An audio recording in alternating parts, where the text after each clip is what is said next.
back is his expertise, what he's going to talk about. Healthcare legislation from John is so up his alley, and we're really privileged to have him. He'll stay a little bit after to answer questions, depending on time, though you may have to get on the road. But a little bit of background about Tom. I mean, there's stuff in the bio in the back, but basically he is one of our distinguished veterans to have that. He is obviously a father, husband, and so forth. But besides being a pharmacist, he's also a prosecutor's attorney. And he got his PharmD at the University of Arkansas.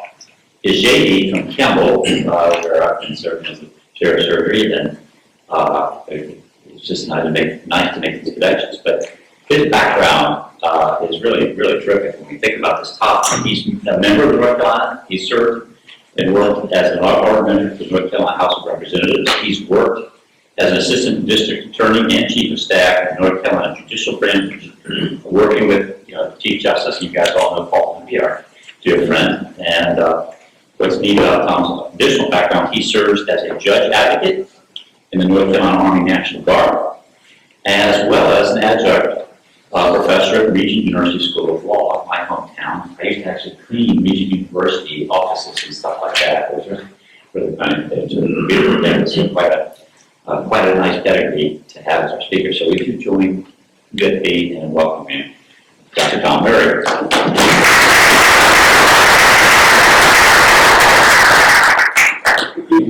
So when he introduced me as a prosecutor, I heard a chuckle. And so I'm going to tell you about my last jury trial I did. It was 2 weeks before Christmas. The date of offense of the crime was Christmas Eve of 2020. And so I want you to think about what you do on Christmas Eve of 2020, and then I'll tell you what this particular defendant did on Christmas Eve of 2020. As the clock struck midnight, now this is not how I did it in front of the jury, but I'll count it up for you guys. As it went from the 23rd into the 24th, which is Christmas Eve, my defendant and a friend, we'll call them friends, rolled up into a gas station, and the friend got out, came in, the gas station attendant picked up on this fellow who might have been a little bit impaired. And he's like, "Are you over?" And all that kind of thing. He said, "Yeah, we're over." And so, great. And so I went back to the car, and the car sat there for way too long. And the gas station attendant, who, after I interviewed her, came to find out she served in the North Carolina National Guard at some point as a military police officer. And she just happened to be working Christmas Eve. And so this is great background for me, as she's my star witness. She noticed this car sitting there too long. She goes up and sees the driver with the car running completely passed out. And the passenger is, by her own words, losing his mind, because he had just administered Narcan to this driver. And so, and he's impaired, trying to save his buddy's life. And she was able to get this guy into the passenger seat and move the car and revive him, because it's December, cold. Basically took his shirt off, his sweater off, revived him. And I would argue she was part of the team that saved his life. ... State troopers show up, Sheriff's Department shows up. We find about 50 dosage units of heroin and fentanyl, later tested by the crime lab, on his person, wallet, cash, needles all over the car, and come to find out, driver and the passenger really don't know each other that well. So we call that possession to sell, distribute heroin or fentanyl, right? So we got a drug dealer who's supporting his own addiction. On Christmas Eve, what's in your stocking? So we also call that impaired driving, because where was he going after he woke up? Back on the road of NC 96, just outside of Lake Forest, and this is in Franklin County where I serve as a prosecutor. So it was a sturdy DWI, and my job as a prosecutor is to try to get people like that help. But sometimes that help isn't well received by the defendant. And that's not the trial cases. And so if I say this is what I want you to do, and they don't want to do it, then the jury gets to decide your fate. And the judge gets to decide your sentence. Now, as Christians, we should be very comfortable talking about judgment and consequences. And that's a real issue that I think we're going to tap dance around, or we're going to hit it right head on when we start talking about some of this legislative stuff. So let me give you the rest of the story about the jury trial, because I know you want to know how long you got to go to prison, right? So we pick a jury. We get 12 in a box, and we're trying to pick the alternate, but just in case somebody has something happen, you need an alternate. Always continue. You don't want to have to do this all over again, right? And so we pick the jury. The entire time, the defendants at the defendant's table just kind of passing out the whole time. So while we're picking the jury, he's kind of in and out of consciousness. The defense attorney says, I don't know what's going on, Your Honor, and this is outside the presence of the jury. Something's going on with my client, Your Honor.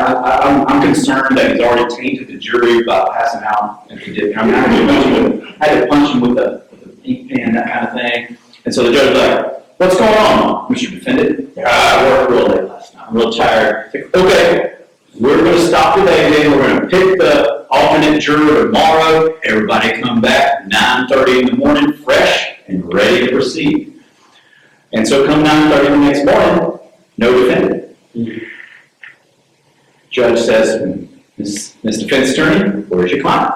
I don't know. Let me call. 9:45, no defendant. Judge's like, all right, we're going to try the case without him.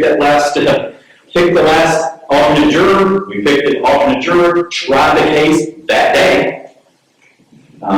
Defendant's not present.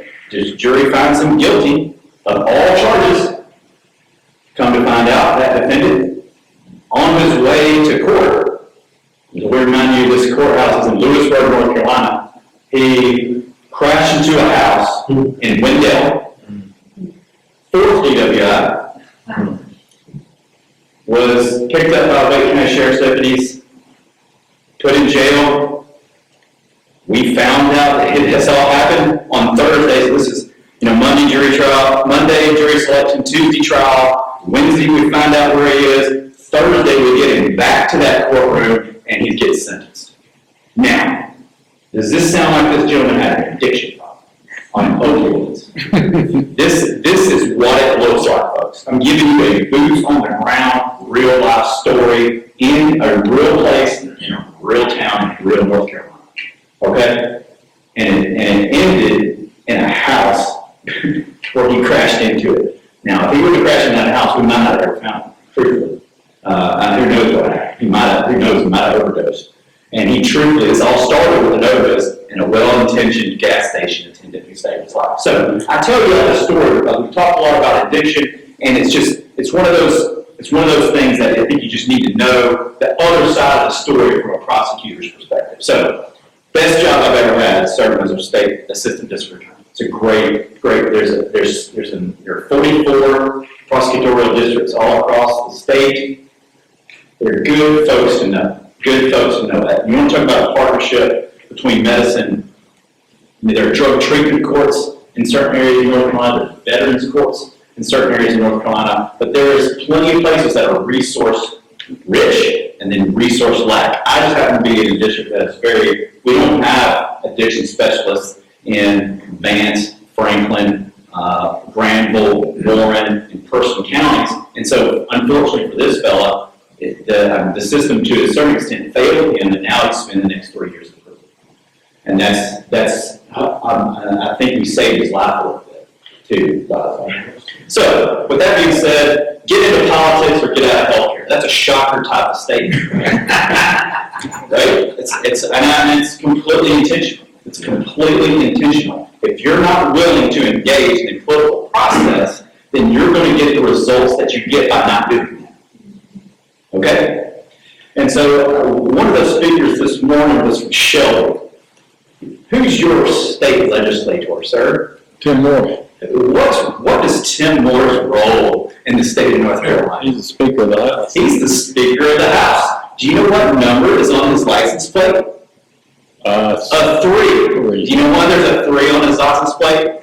Because if the governor dies, and the lieutenant governor dies, then he's the governor. Yeah. Right? Ran the other night too. It's in by a drunk driver. So Tim Moore was on his way to Wilson and back, and a drunk driver hit him multiple times at highway speed. It started off sounding a little bit like it was intentional, like there's somebody trying to get after the speaker, but no, it was actually a drunk driver and he got him. And so I bring that up, sir, because, you know, Speaker Moore, if you don't have a relationship with him, I expect that you do. You know, the management of the flow of legislation and the bicameral house, so we got a house and a Senate, but the Speaker's office, a relationship with the Speaker cannot be understated about the flow of legislation in the state of North Carolina. So I served with Tim Moore. He was rules chair when I was in the state house. My speaker was Tom Tillis. He's our U.S. Senator now. But he's well adept at managing the flow of legislation. And so one of the first pieces of legislation we're going to talk about is the Senate version of this medical marijuana bill. But these are actual images from the General Assembly. Has anybody ever been to 16 West Jones Street? Okay, great. If you've ever been to Washington, D.C., the same architect that did the Kennedy Center did the architecture for the General Assembly building. That's free trivia. That's just free trivia. I'll keep on going. So if you like the trivia there, so if you go to the building, you know, it looks like cinder blocks. It looks like the building's made of cinder block. It's actually crushed marble. It's not cinder blocks. It's crushed marble, and it was made by the Adams Corporation, which is based in Morrisville, North Carolina, which was in my legislative district. More free trivia. So there's a reason why I know that, because I know Mr. Adams and his son, who now runs the company. So this is the Senate chamber, and that's the House chamber. There's 50 members of the North Carolina Senate, 120 members of the North Carolina House, 170 people that serve basically on the board of directors of a $25, $30 billion company called the state of North Carolina. That's a great way to look at it. And I'm going to use an Animal Farm quote. Some votes are more important than others. Everybody's got a vote, right? There's 120 votes, but when you're talking about the flow of legislation, things go or don't go at the direction of legislative leadership. And so you've got Senator Phil Garber from Rockingham County, who's a practicing attorney, or he was a practicing attorney, and then you got Speaker Tim Moore from Shelby, who is a practicing attorney and is the Speaker of the House. Those two gentlemen manage the flow of legislation in both chambers. So let's talk a little bit about Medicaid expansion. That's where I'm going to start. And so this is just a really hot topic, and you can see the map. This is the Southeast. The Southeast indicates that these are the states that haven't expanded Medicaid. And so there's a debate right now. It's already passed the state house on Medicaid expansion. And so I bring this up because it has traditionally been a fiscal type of issue. Like, can we afford to expand Medicaid? And so that's part of the debate. There's all sorts of practice issues that are getting wrapped up in the Medicaid expansion debate, including certificate of need with hospitals. And so hospitals being able to get new facilities, expanding without the certificate of need process. Traditionally the Senate has been like, if we're going to expand Medicaid, we're going to have to work on the supply side issues. And so let's dump a whole bunch more patients in our queue, right, that have a new payment methodology without new facilities or workers. And so part of the Senate argument is that we need more facilities, we need to repeal our certificate of need so hospitals can expand, and we also need to expand practice issues for nurses to do more and physician assistants to do more, so that's part of that as well. There's like a three-pronged approach on the Senate side with, it's called the SAVE Act, which expands nurse practitioner authorities, and then also the supply side issues dealing with certificate of need. So you need to watch that. You need to watch practice authority issues.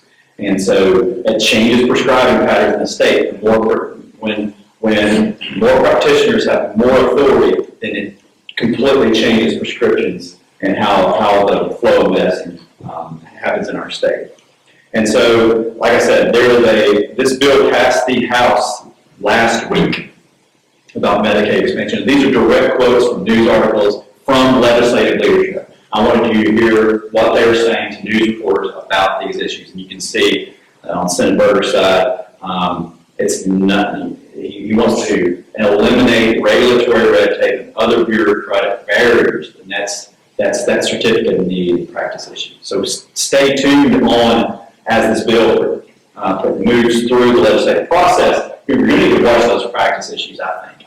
And certificate of need is kind of one of those logically, like, let's get government out of the way so hospitals and things can expand. But it's just never gotten done. It's just never gotten done. It's an idea that many people agree with, but it's the execution of that idea. And right now it's being part of the Medicaid expansion, at least on the Senate side. So this is the bill. If you want to look up the legislation, and I'm going to show you how to do this. All right? So this is the General Assembly's website, ncleg.gov.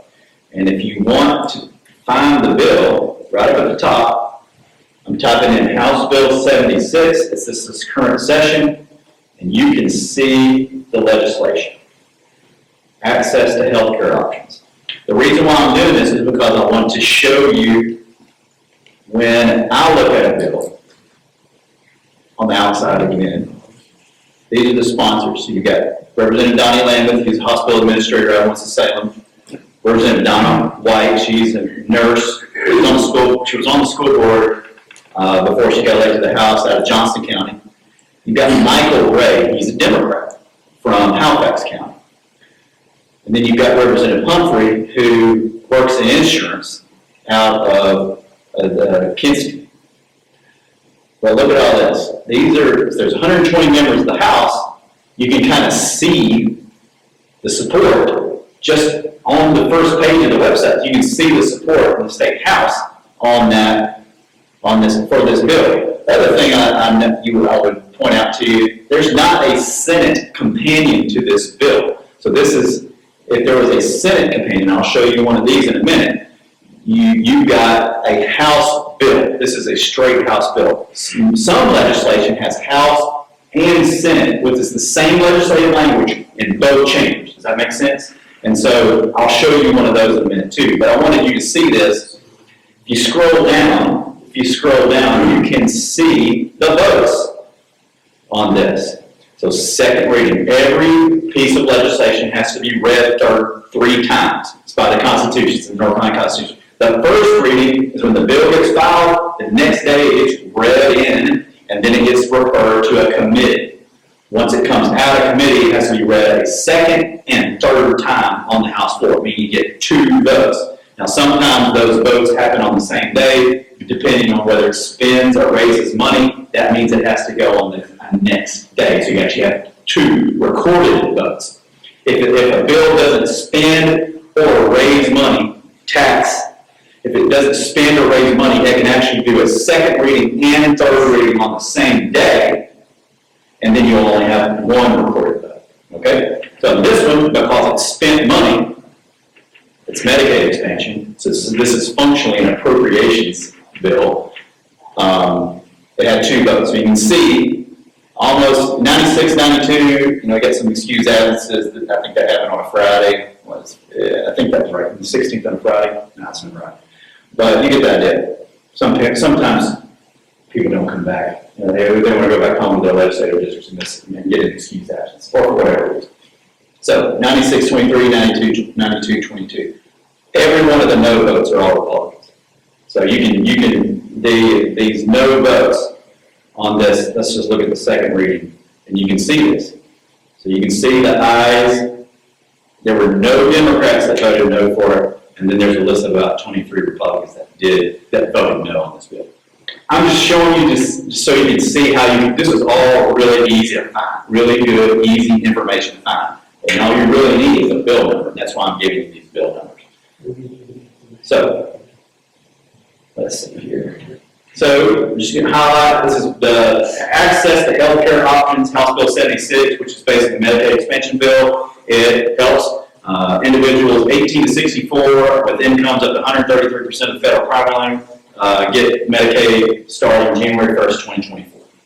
And so, but it also directs the Department of Commerce to help these folks find employment where they might be able to get healthcare access through their employer, which is where most people get their health insurance, is through their employer-based healthcare. A lot of folks will tell you these 18 to 64-year-olds are considered working age healthy adults, right? And so that's the expansion population that you might have heard of, that just can't afford healthcare based on their income or whatever reason, 133%. And so that's a piece of this bill is to encourage folks, and there are work requirements as well in this bill that was added by an amendment on the House floor. So you saw the votes, and now it sits in the Senate. So it's crossed over from the House Bill 76, Medicaid expansion is now sitting, awaiting action in the Senate, in the Senate Rules Committee, which is where all bills from the House stop first. And rules is where they come out and get referred to whatever committee is in the Senate. Okay? So I'm just going through the legislative process. Track Medicaid expansion, it will impact how you practice. If Medicaid expansion is passed, more patients, and it will impact your practice. Real quick. Yes, sir. Nobody wants adult Medicaid patients. So nobody wants adult Medicaid patients.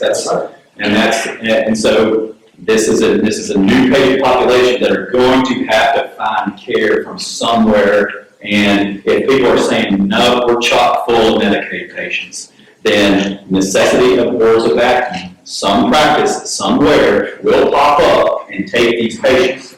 It will happen. You shouldn't hold your breath. Actually, a lot of people think exactly, the medical school student debt's not funded. And so you're going to have less and less people want to gravitate to medicine. We're seeing this now. And I agree with David. Yep. And so if they tack on the practice issues, and there's you have a physician that supervises nurse practitioner and physician assistants, now we're talking economics, healthcare economics. But there's somebody going to take these patients. Somebody will. It might be some fast med corporate clinic type thing going on, but somebody's going to gobble these folks up. Yes. Item number 2, North Carolina, as you may all know, went to a managed care system 2 or 3 years ago. It's a disaster now. It was reported to be something that we knew because we're old enough that we've been through the managed care system. But what we have right now, you have 5 different managed care companies taking care of Medicaid. And everybody's assigned to at least 5. It might be more depending on what region you go from. So of the 5, 2 are abysmal. We take all 5 because we need to take care of our patients. But 2 of the 5 are so terrible that they got dropped by, at least in Alamance County, a whole bunch of different providers. They got redistributed, so, yeah, we can do it. So guess who, the philanthropist, gets to take all of these Medicaid patients. They redistributed them, so we have 160 new patients from Medicaid. We didn't sign up for them, we didn't necessarily want them, but they had no money. Now they're ours, and we're getting more underpaid. So this is Medicaid expansion, when we're already doing a terrible job with these 5 companies, organizations don't even want them anymore because they get paid so little. And they can't, all these different doctor's offices don't want them. And so we're trying to push more patients into this Medicaid expansion. Sorry. Yep, and so I think this is the nuts and bolts of this is a healthcare economics issue when you add a patient population with new coverage. And so that's why I think you see the Senate trying to address these supply side issues. But that's where the fight's going to be.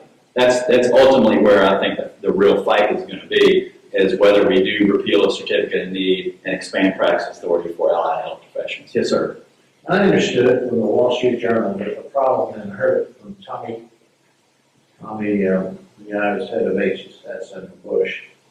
He says that Tommy Thompson. Tommy Thompson. He said, he came to a meeting and over that, and he said, it's just blowing the federal budget. And it's blowing the state budgets. And he says it's the fastest expanding thing in the federal government is expanding coverage for all these people. And And, you know, the state, the federal government, they pick up 80% the first year, and then every year. Yeah, it's 90-10, it's 90-10, and that's really been the argument all along, is one, do we have a 10 as a state? If it's, and does the federal have the 90? And so I think those are the two, there's some Well, that was fiscal a year concerns. 5, it's all in the states. And that's the fiscal concerns that have traditionally, and that's probably representative of the 22 or 23 no votes on the House side, is mainly on the fiscal spending side of the equation, which has traditionally been the argument against Medicaid expansion in the southeast states. Yes, sir. Correct me if I'm wrong, but I heard on the talk radio and out of Greenville, North Carolina, that, and with one of the, I don't know if it was even more, but the plan was in this, when they set up this plan to get to expand, there's also triggers in there that will return to the budget. But That's correct. if the federal government. That's exactly correct. That's an excellent point. Thank you for bringing that up. And so if the federal government, on this legislation, if the federal government retracts their 90-10 match or whatever it is, if they change the terms of the game, so to speak, then it reverts back to pre-Medicaid expansion. That's exactly right. So I guess that's a release trigger type thing. Yes, sir. Sorry, I don't want to prolong it, but what have we learned from other states that have done this? I thought one of the things that we would have would be a little bit of wisdom or at least some experience from other states, successes and failures. The impact on these states that have, I'm going to go back to the map. From what I understand, the fiscal impact on the states has not been as great. And so because we're adding a healthy working age population, they don't access as much health care as what I would consider the traditional Medicaid population, which tends to be aged, blind, disabled. That's a patient population that consumes a lot of health care. And so this patient population is generally what I would consider healthy working age adults that are just fall below the poverty, that 133%. And so a lot of the economic concerns have been that dire for many of these states. It hasn't broken a state budget. It's kind of what I'm getting at. Now, a lot of these states deploy Medicaid managed care, and so managed care also is a it's a prevention. It helps prevent a lot of unnecessary spending. I mean, if we started telling stories about managed care, we'd be here the rest of the week, right? But there are different. There are a lot of states that have managed care, and there's a mixed bag. It's hard. I'm not going to be wearing a managed care T-shirt anytime soon as a practitioner. I can tell you that. But it does filter and prevent some potentially unnecessary spending, as well as necessary spending sometimes too. Yes, sir. Isn't this being pushed though by bureaucracies because they have patients that they have to take care of? I heard the talk from the supervisor of East Carolina a couple of weeks ago at a conference I was at. He came on the lobby for this because East Carolina has to take care of these patients whether they have any kind of coverage or not. Yeah, and I think that's a big push. You see all this uncompensated care. That's a big conversation. That's Now it's going related. to be compensated. And the other group of people are the PAs and a whole group of people. I mean, I graduated from medical school 50 years ago. We didn't even have PAs. Now you go to a doctor's office, as I do, as a patient with my wife or somebody. You meet the PAs, you meet the externs, you meet all these people that answer questions and do things. And maybe they start writing prescriptions. But it's a whole infrastructure that is sort of marginally impactful to people. And it increases their revenue, it increases their population base, it increases their power base, it increases the bureaucracy. But does it improve patient care? I don't know. And I think that's, at the end of the day, I think that's the nub here on this thing is it going to move the needle on population health or not? And I think that's the real, if if I was going to do any analysis on most of the analysis you see on Medicaid expansion states, it deals with straight up fiscal issues. It really doesn't talk about population health. And I think that's an excellent point. Are we moving the needle on population health? Is population health improving or not because of Medicaid expansion?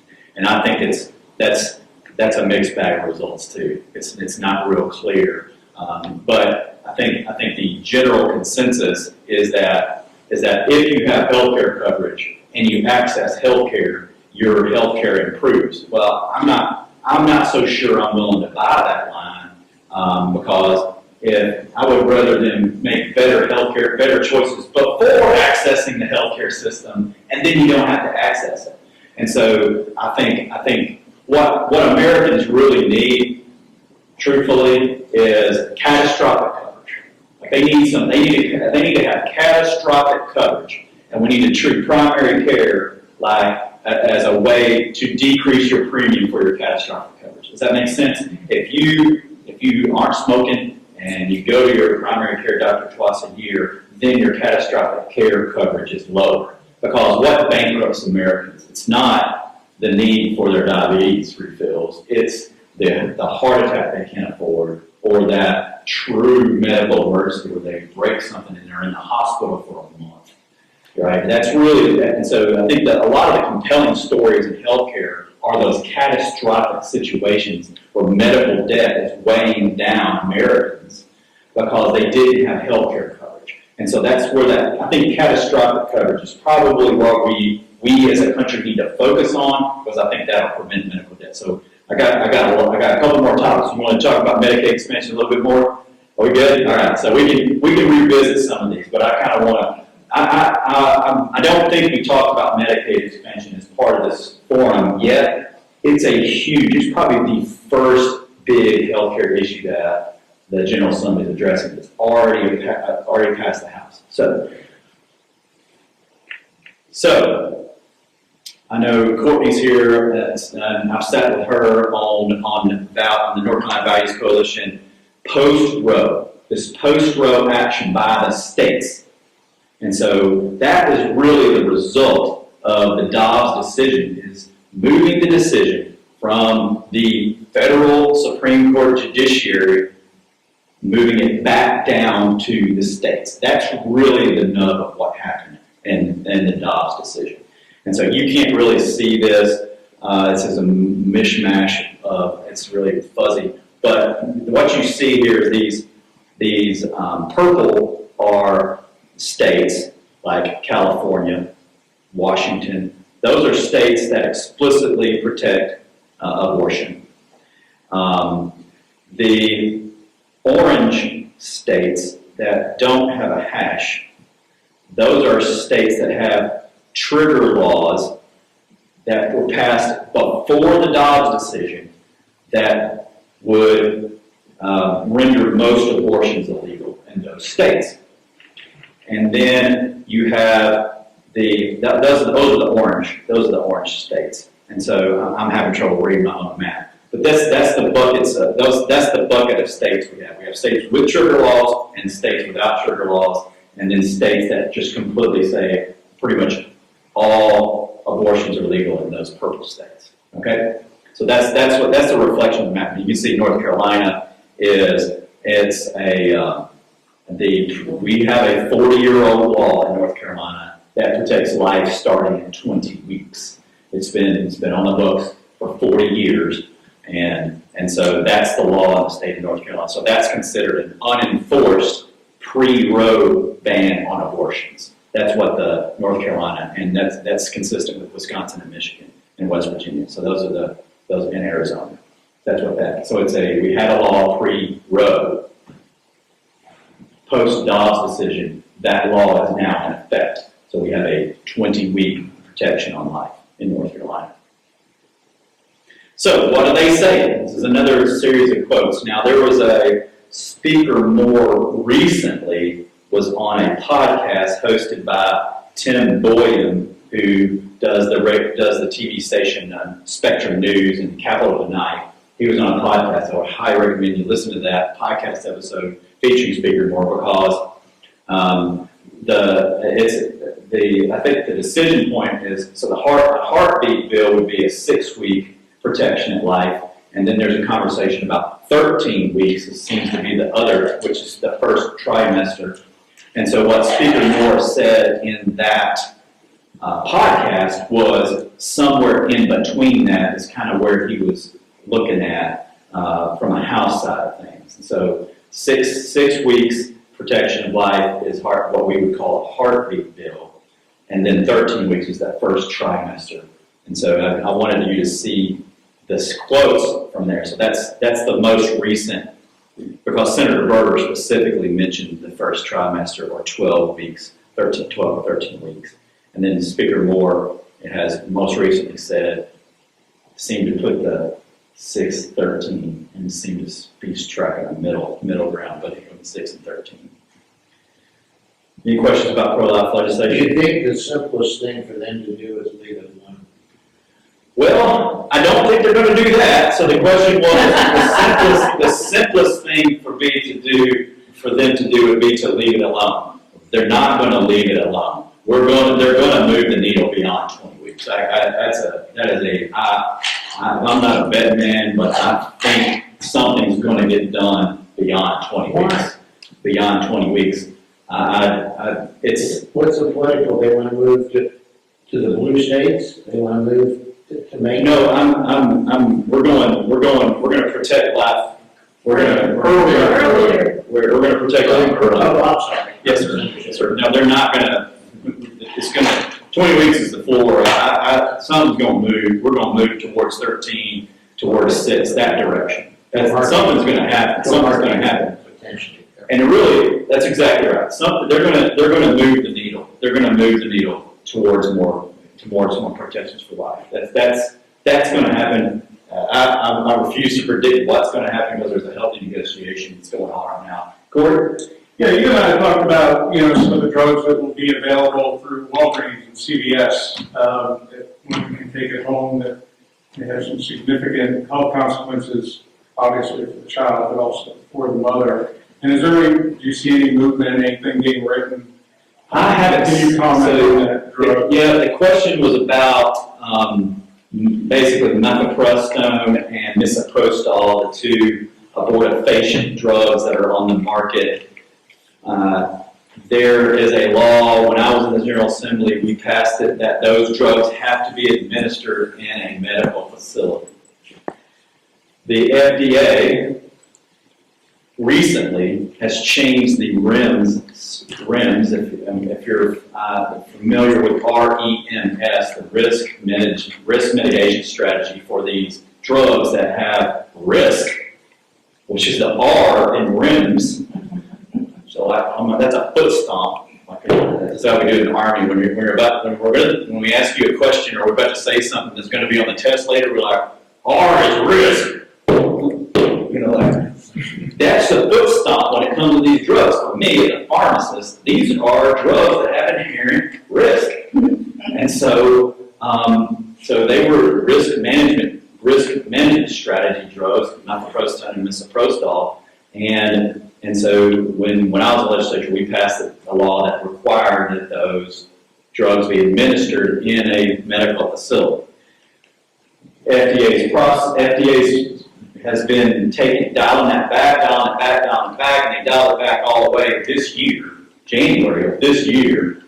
A doctor out of an OBGYN out of Chapel Hill, Orange County, filed a lawsuit against the state of North Carolina's law. Our Attorney General is not defending that law.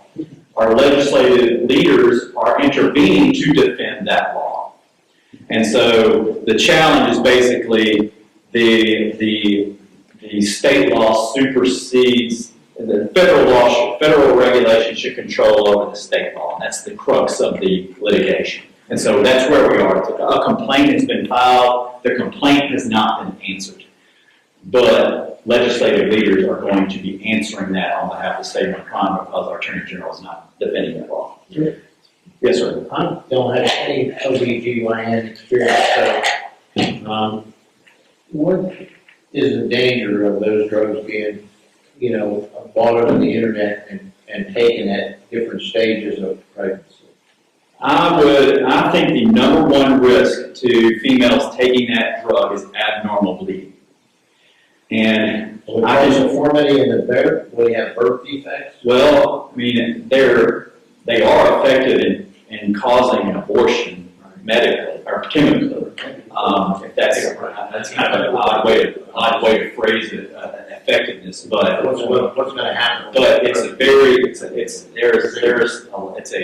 a process that I believe deserves medical attention, and there's a risk of abnormal bleeding with both of those drugs. Yes, ma'am.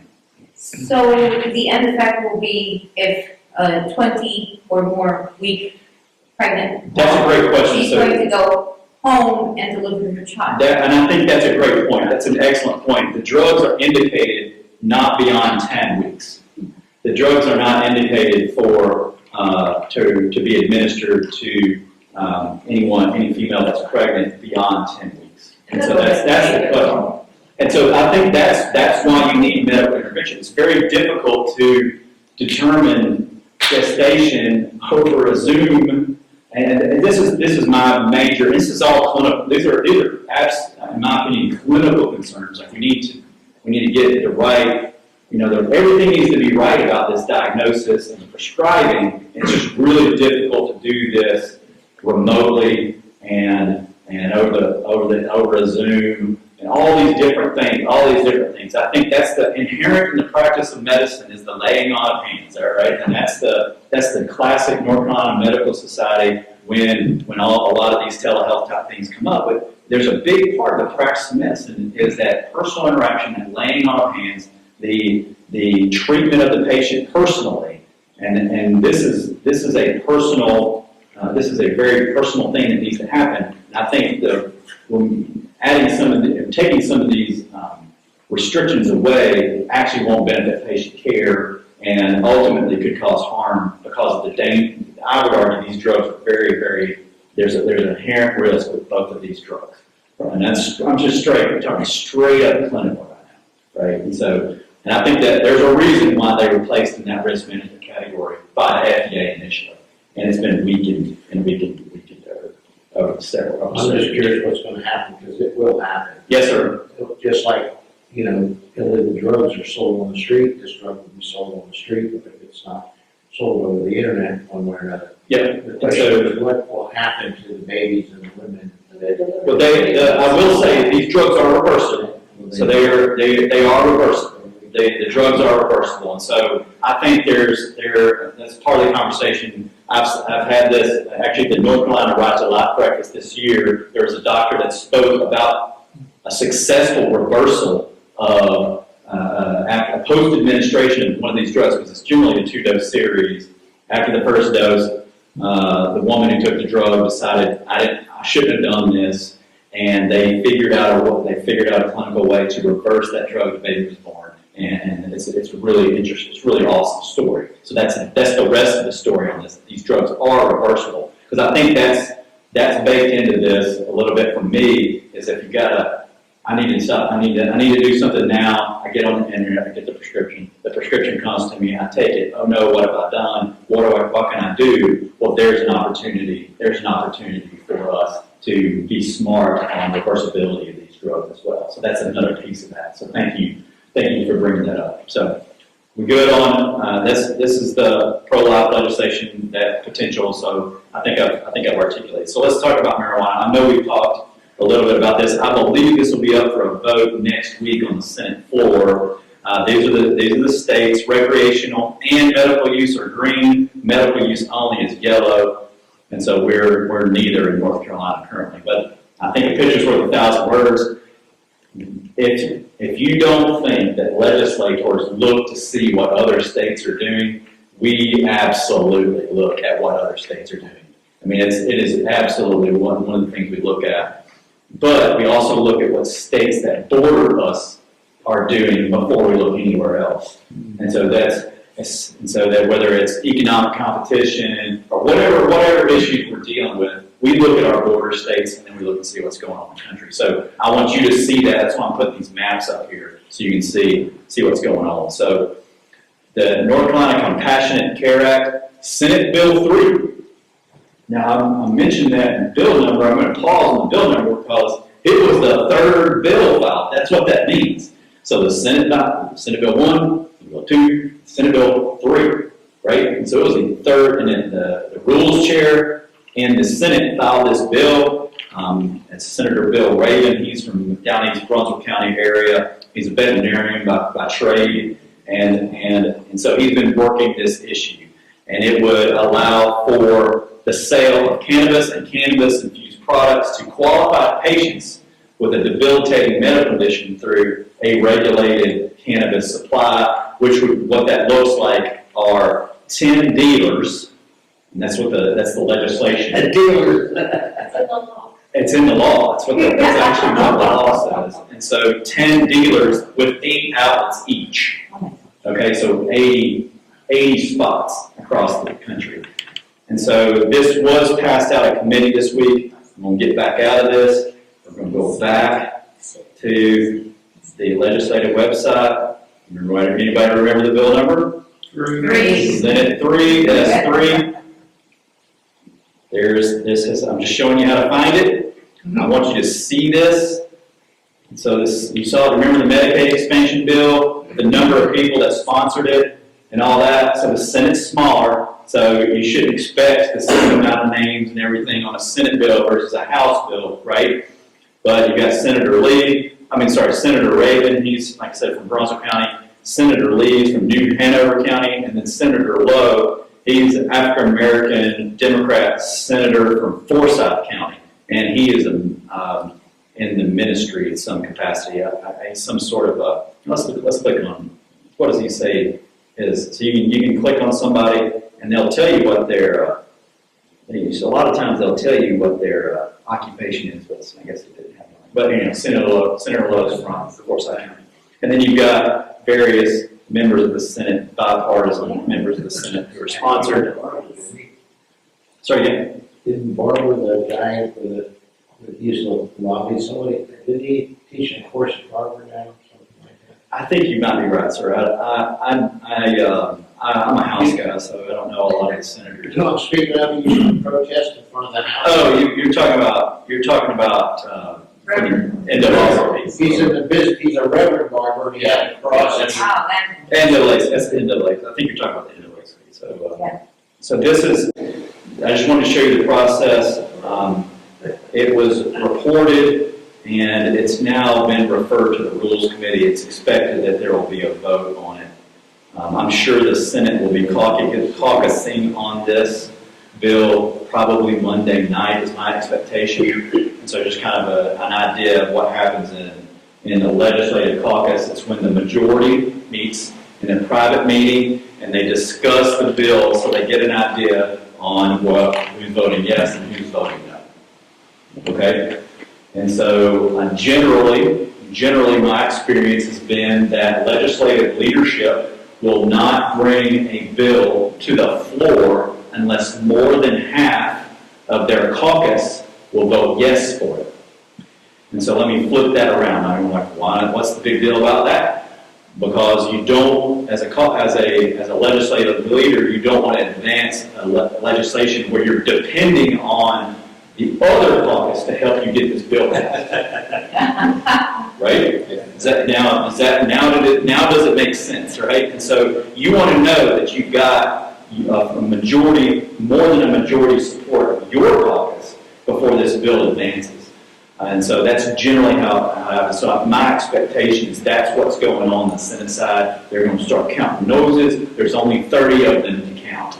So out of a 50-member Senate, there are 30 Republicans and 20 Democrats in the North Carolina Senate. That 30 Republicans represents a supermajority of the North Carolina Senate, which means they can override gubernatorial vetoes without any help from any Democrats.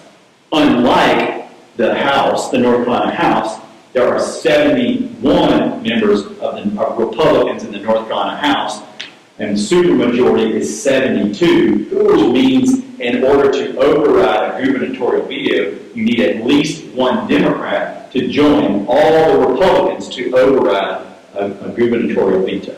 Now, that's an improvement in the position from a Republican perspective from the last legislative session, when I think they only had 68.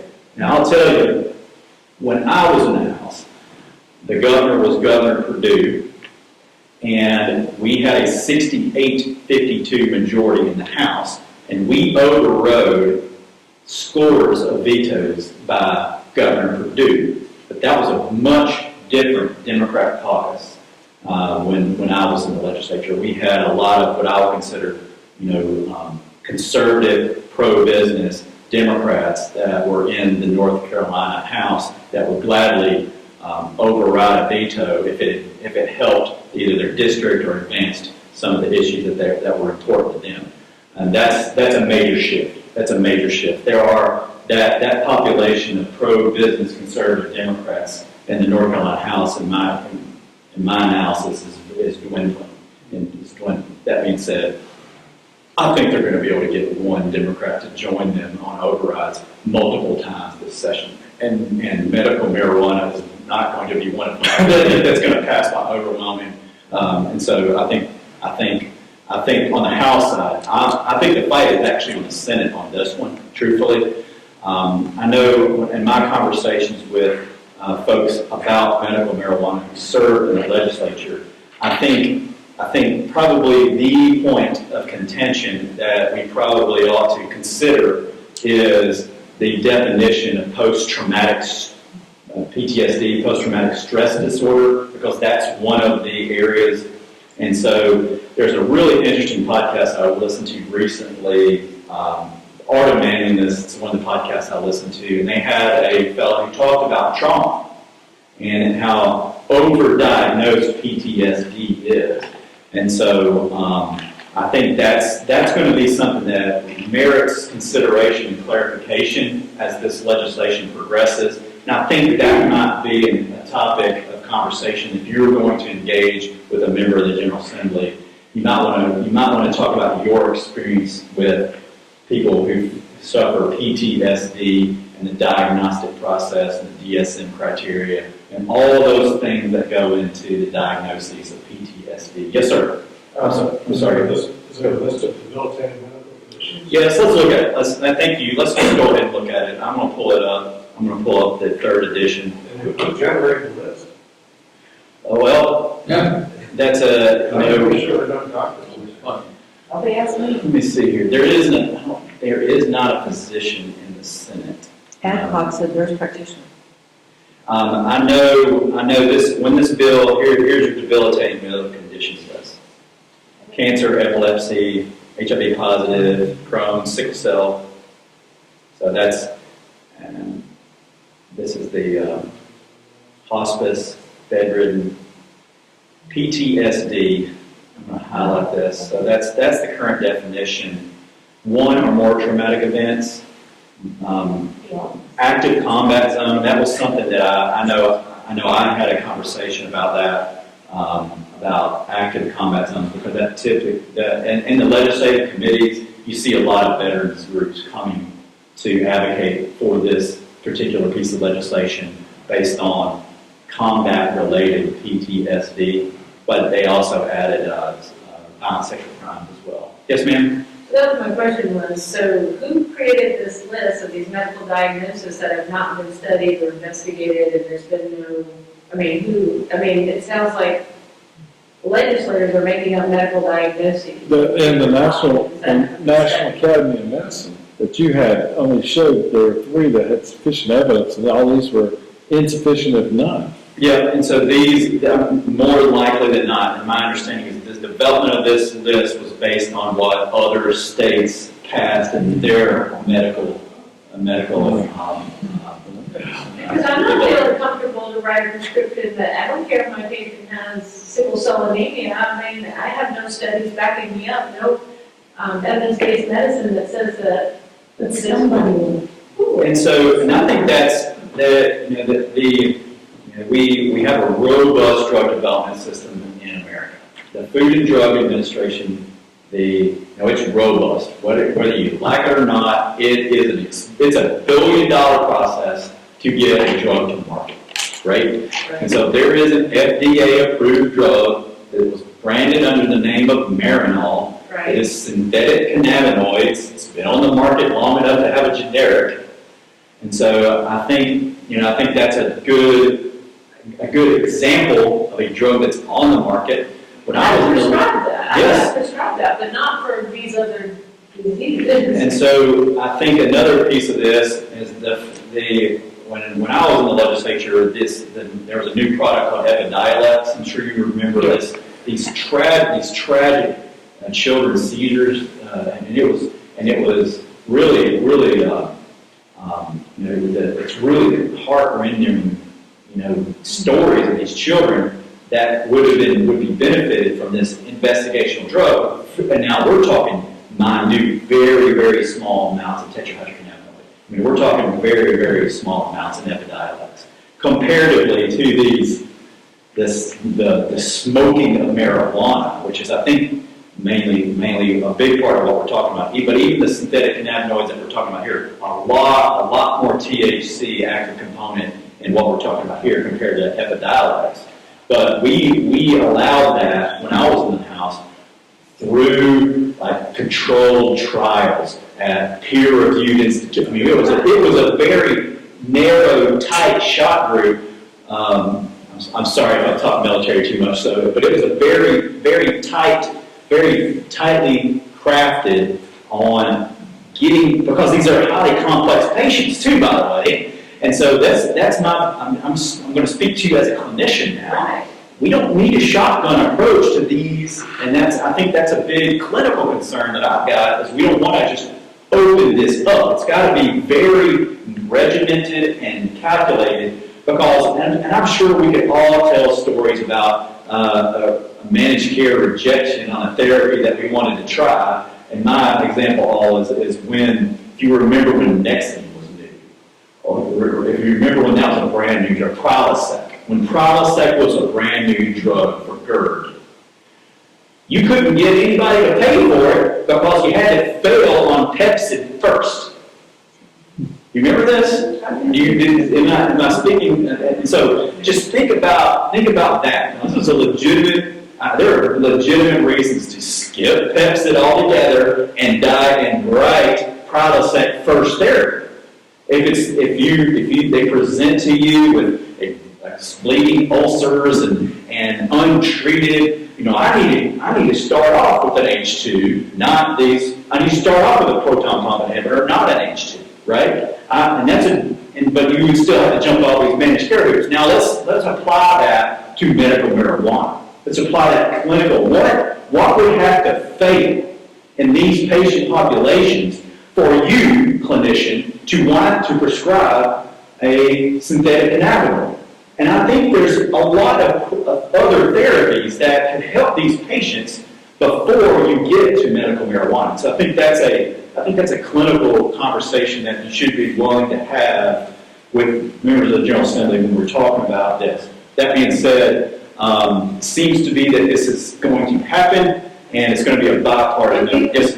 But when you have patients wanting you to prescribe it, and there's no guidelines, how much do I give you? How do I prescribe it? How much is, once a day, twice a day? And that's really the issue that we've seen. I grew up in Arkansas. They've kind of started these dispensaries type, this medical type thing in Arkansas too. And the distribution, let's just talk brass tacks. Where do you get it? Where's your wholesale? Like I'm a pharmacist. We order a drug, it comes the next day from the truck. We open the box.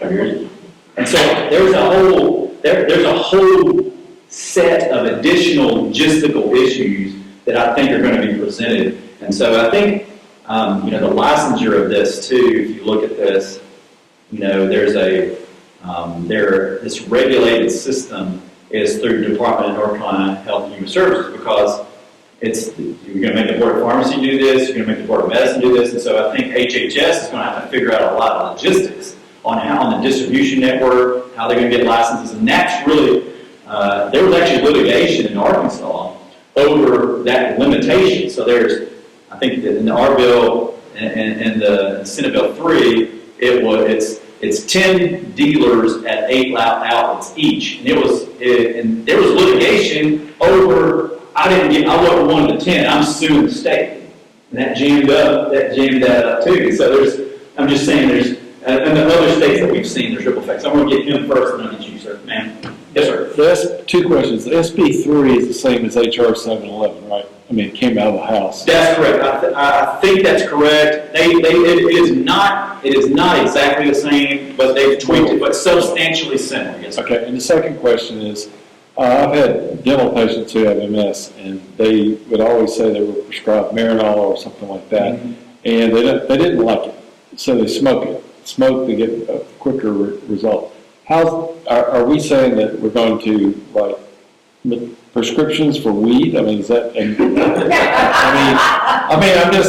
a dentist, so I don't do it, but I'm just asking, what does that look like? That's a very good question. Like, how would you write this?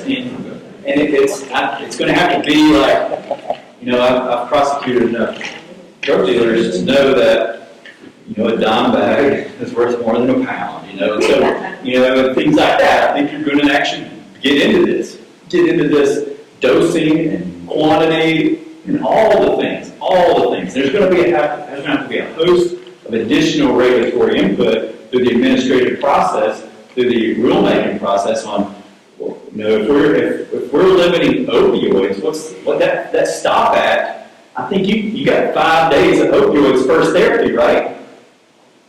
We're going to do that. And so I think there's a whole lot of regulatory practice type stuff that is ripe for influence if this bill moves through. Yes, sir. And you're saying that the Department of Health and Human Services is going to administer this? They haven't administered any drugs before. Well, they're going to be Except for vaccines, which was a disaster. They're going to be the regulatory body that develops all the questions all the reasonable good questions that y'all are asking are going to be developed through the administrative code process. They don't have any idea about medications. And I think there's going to be a healthy amount of influence from practitioners and hopefully the regulated populace on We this. can contact our local congressman.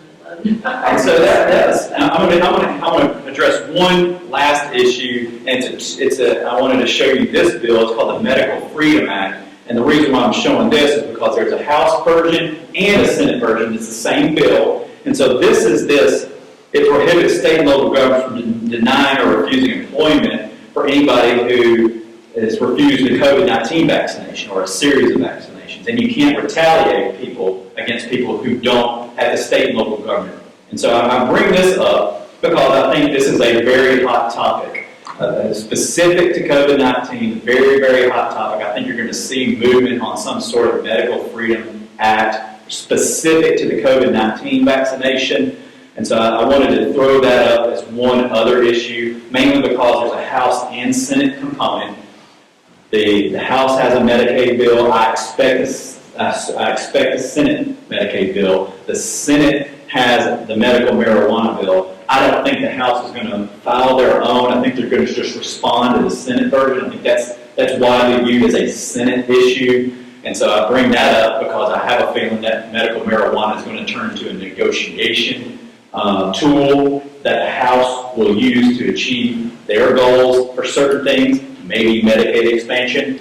And so that's how the chambers work. House passes a bill they like, Senate passes a bill they like. All right, let's negotiate about what bills become law. And I think the Medicaid expansion and medical marijuana are both going to be positions that both chambers negotiate essentially against each other on what the law is going to finally look at. So I'm telling you that as kind of an inside baseball type of conversation that I'm picking up on. But I wanted to share this one because it's bicameral. Medical Freedom Act, it's a hot topic, and there's a lot of concerns, and we could spend a whole other session on the COVID-19 vaccine and the development of that vaccine and whether natural immunity is better than the vaccination, which all signs point to natural immunity being a lot better than the vaccination, at least on the preliminary reports. And so I'll leave you with a couple of quotes. We're healthcare practitioners first, right? And so I went to pharmacy school before I went to law school. I didn't go to law school. I went to law school because I love pharmacists so much, right? I wanted to be help pharmacists and pharmacy owners navigate all sorts of issues as an attorney, and that was some of my first work that I did as a lawyer. And so health, that idea of health, such an important concept. I was talking to somebody yesterday, I got my youngest son for about 10 more years. He's 9. So I got him for 10 more years. I'm like, I'm going to be 55 when he graduates high school. And they were saying, take care of yourself so you can enjoy being an empty nester. Make sure your health. And so that's why I give you this Spurgeon quote, is the greatest blessing God can give any of us is our health. And, right? And, but even when you're sick, have you seen people glorify God in sickness? And so that's us. That's what we do. We help people in that period of time when they're experiencing sickness, but we find a way to glorify God during that period of sickness. And that's a high calling as a healthcare practitioner. Glorifying God and helping people navigate their sickness. And some of the sickest people we see are people that are addicted to drugs. And I say, I got a prosecutor where my only tool is not prison. But sometimes that's the tool you're going to get. But seeing that addicted defendant and giving them the ability to make a life choice. And I'm looking at them in the eye, I can put you into prison. I don't want to do that. I want you to be healthy. This is one of these stories that I just punch in the gut when I'm doing this. I'm dealing with a victim of domestic violence. And I was like, he's in prison. He's in jail. He can't post bond. And so he's in jail. He's been in jail for several months. I'm like, he's willing to plead guilty to something. What do you want? What can I do? You're the victim. This is your case. I'm just a facilitator on trying to achieve what you need me to do as a state in North Carolina. What can I do for you? And her words to me were, I just want him to be a better dad. And I'm telling you, I don't have that in my probation book. I can't sentence him to better dad school, right? The manifestation was an addiction. And so we held him in prison until a treatment bed opened up. And that was the deal that we ended up working out. He pled guilty to 2 counts of domestic violence protection order, and we held him until he could get inpatient treatment. And it took like 2 months. So that was the rudimentary tool that I had to achieve the make him a better dad request. Right? So this opportunity that we have as healthcare practitioners to help people glorify God during sickness is a high calling. And 1 Timothy 2:1-12, if you're not praying for your elected officials, if I asked you when was the last time you prayed for an elected official and you hesitated, then fix that today. You need to know their names. If you don't know who your guy or gal is, you need to know their names and then you need to be on your list. This is the Apostle Paul telling the preacher Timothy on how to guide his church. And so that's good, solid advice, and I'm asking you to do that too. They need your prayer. It works. If you don't believe it works, then why are we here? But this supplication for those in authority is something you need to take seriously. I'm asking you to do that on their behalf. This is me. That's my cell phone number. That's my email address and my website if you need to get in touch with me. So, thank you for your time. I went way over. Thank you for your patience.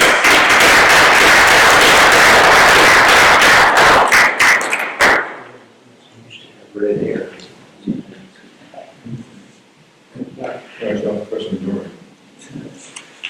I'm sure all of our speakers would invite you to contact them if you have any more questions or comments or ideas.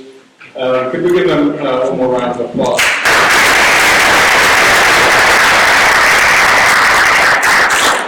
So what Tom did not mention is that as of yesterday, he's officially a candidate for Attorney General for North Carolina. Wow. So at CMBA, we do not endorse candidates, but I really like Tom. I like you too. So do be praying for God's best for him. If that's what God wants, and that's what he wants, and if it's not, then that's not what Tom wants either. So in the vein of praying for those in authority or those who may be assumed, can be praying for Tom as he figures out God's will for his life in that direction. So just a reminder on your way out to please grab some food, grab a couple of those trays on the way out today. And thank you all for being here. And we close this in a word of prayer. And I promise next time we talk about weed, I won't put plants that look like weed. I will not be back on purpose. You might make plants we have in the sanctuary. So let's pray. Lord, I do thank you for this day, and I thank you for the wisdom that you brought to us today. And just, Lord, the reminder that the only true hope, the only true peace, the only true security that we can have in this life is with a relationship with Jesus Christ. And that there are so many people around us for so many different reasons that are seeking that through other things, through substances, through relationships, through careers. So, Lord, I pray that you would make each and every one of us bold with the gospel of Jesus Christ, Lord, that we would not be ashamed of the gospel, but we would rely on its power to change the lives of those around us. We thank you for the gift of being able to bring hope and healing to those who are suffering. Lord, I pray that you would sustain each of us in our ministries through healthcare, Lord, that you would build us up, surround us with others who are also following you, so that we may be strong in our convictions and wise in our practice.